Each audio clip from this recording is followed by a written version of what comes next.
हर साल 26 जनवरी को हम सब बड़े जोश और गर्व के साथ गणतंत्र दिवस मनाते हैं। परेड होती है, तिरंगा फहराया जाता है, पूरा माहौल देशभक्ति से सराबोर होता है। लेकिन क्या कभी ये ख्याल आया है कि आखिर 26 जनवरी ही क्यों, कोई और तारीख क्यों नहीं चुनी गई? अच्छा, इस पहेली को समझते हैं।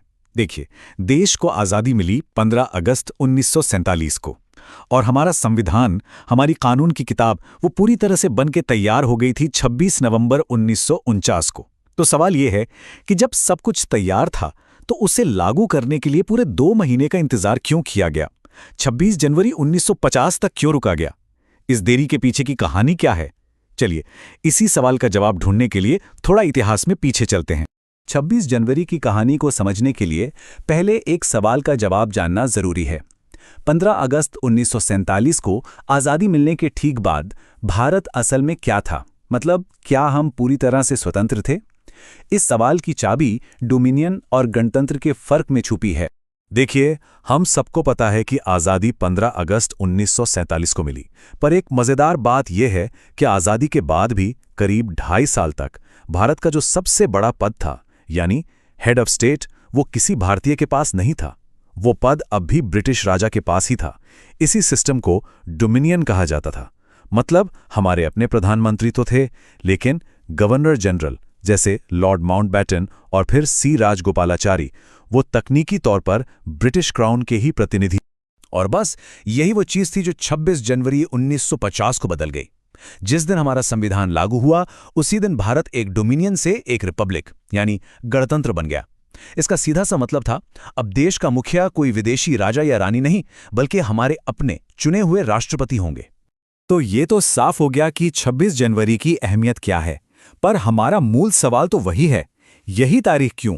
इस क्यों का जवाब 1950 में नहीं, बल्कि उससे भी 20 साल पहले 1920 के दशक के एक बहुत बड़े राजनीतिक टकराव में छिपा है। बात है 1927 की। ब्रिटिश सरकार ने भारत में कुछ सुधारों पर बात करने के लिए साइमन कमीशन को भेजा, पर इसमें एक बहुत बड़ी गड़बड़ थी। इस कमीशन में एक भी भारतीय सदस्य नहीं था। भारतीयों के भविष्य का फैसला और कोई भारतीय ही नहीं। इस बात पर पूरे देश में गुस्से की लहर दौड़ गई और हर तरफ साइमन गो बैक के नारे गूंजने लगे। इस जबरदस्त विरोध को देखकर उस वक्त के ब्रिटिश मंत्री लॉर्ड बेरकिनहेड ने भारतीय नेताओं पर एक तंज कसा। उन्होंने चुनौती दी, ठीक है, अगर हमारा कमीशन पसंद नहीं है तो खुद एक ऐसा संविधान बनाकर दिखाओ जिस पर तुम सारे भारतीय एक मत हो सको। और भारतीय नेताओं ने इस चुनौती को हाथों हाथ लिया। मोतीलाल नेहरू की लीडरशिप में एक कमेटी बनी और 1928 में उन्होंने एक रिपोर्ट पेश की, जिसे आज हम नेहरू रिपोर्ट के नाम से जानते हैं। लेकिन इस रिपोर्ट में एक ऐसी मांग थी जिस पर आगे चलकर बड़ा बवाल होने वाला था। और यहीं से कहानी में एक जबरदस्त मोड़ आता है, क्योंकि अब जो लड़ाई थी वो सिर्फ अंग्रेजों से नहीं थी, बल्कि कांग्रेस के अंदर ही आज़ादी के मतलब को लेकर छिड़ चुकी थी। हुआ ये कि मोतीलाल नेहरू की रिपोर्ट में डोमिनियन स्टेटस की मांग की गई थी, मतलब ब्रिटिश राज के अंदर रहते हुए अपना शासन। लेकिन कांग्रेस की जो युवा पीढ़ी थी, खासकर जवाहरलाल नेहरू और सुभाष चंद्र बोस, उन्हें यह मंजूर नहीं था। उनका साफ कहना था, ये आधा अधूरा राज क्यों चाहिए? हमें चाहिए पूर्ण स्वराज, यानी पूरी मुकम्मल आज़ादी।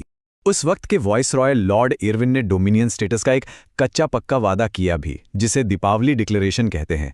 लेकिन ब्रिटेन की सरकार बदलते ही वो अपने वादे से मुकर गए। इस धोखे ने आग में घी का काम किया और पूर्ण स्वराज की मांग और भी ज्यादा बुलंद हो गई। और फिर आया वो ऐतिहासिक पल। साल था 1929, महीना था दिसंबर और जगह थी लाहौर। 31 दिसंबर की कड़ाके की सर्द आधी रात को, जब सारी दुनिया नए साल के जश्न की तैयारी कर रही थी, तब कांग्रेस ने पूर्ण स्वराज का प्रस्ताव पास कर दिया। ये एक ऐलान था, अब कोई समझौता नहीं, मंजिल सिर्फ और सिर्फ पूरी आज़ादी है। जरा सोचिए उस मंजर के बारे में।